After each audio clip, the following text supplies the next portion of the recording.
Bonjour ou bien bonsoir, tout dépend de l'heure où vous regardez la vidéo ça. C'est toujours un plaisir pour te causer sous cette grossesse entre la caillou avec une autre vidéo. Je dis un peu ton vidéo qui est vraiment spéciale et qui m'a donné pile attention à maman yo et future maman yo. Donc m'a demandé nous, le fin de vidéo ça, s'il vous plaît pas oublier partager avec vos amis et vos famille. Si vous abonnez avec chaîne ça, le moment est venu. Jodi nous allons parler sur un sujet qui est vraiment important. Ça qu'on fait ti moun yo ren let leur fin boilet. En pile parents a plein de ça. Dans vidéo ça nous allons compte tout bagay. M'a venir dans quelques secondes. Même comme je dit tout à l'heure, régurgitation qu'on inquiète parents yo en pile. Geti moun to qui régurgité après que les fin boilet là ou bien après le fin manger. Geti moun to qui tend yon bon petit moment et puis tout les régurgiter. Tout petit monde pas régurgiter même moment.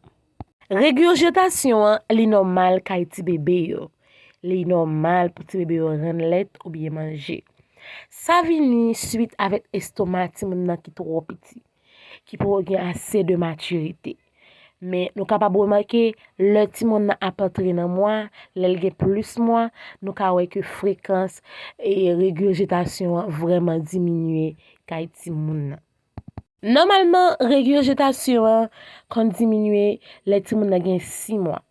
Estomac est vraiment à atteindre maturité, côté que li ka prend manger, donc li kon diminuer kay ti moun yo.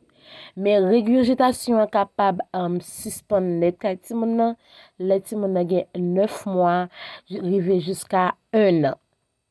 Dans phase sa yo, ti moun nan gen position camper plus, li ka fait quelques petits pas, donc li plus assuré, li ka camper, le fin manger.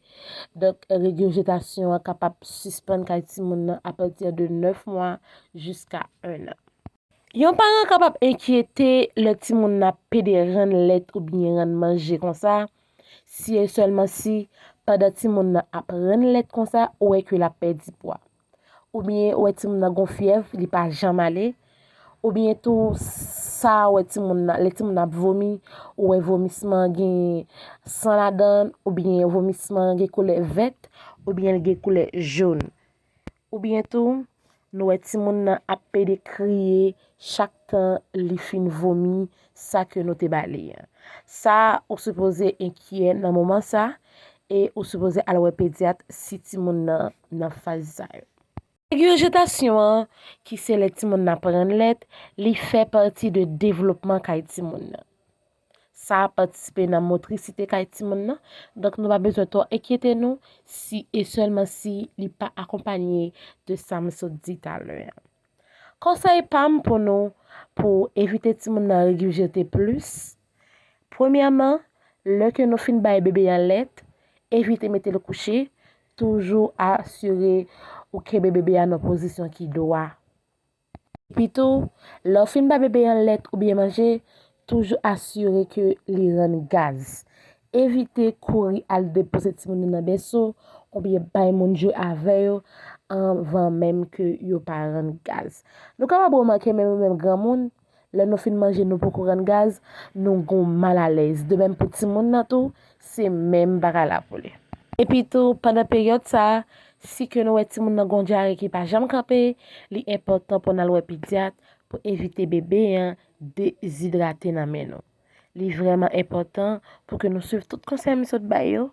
À la prochaine pour une autre vidéo. Pas oublier et de me partager, liker et surtout abonner.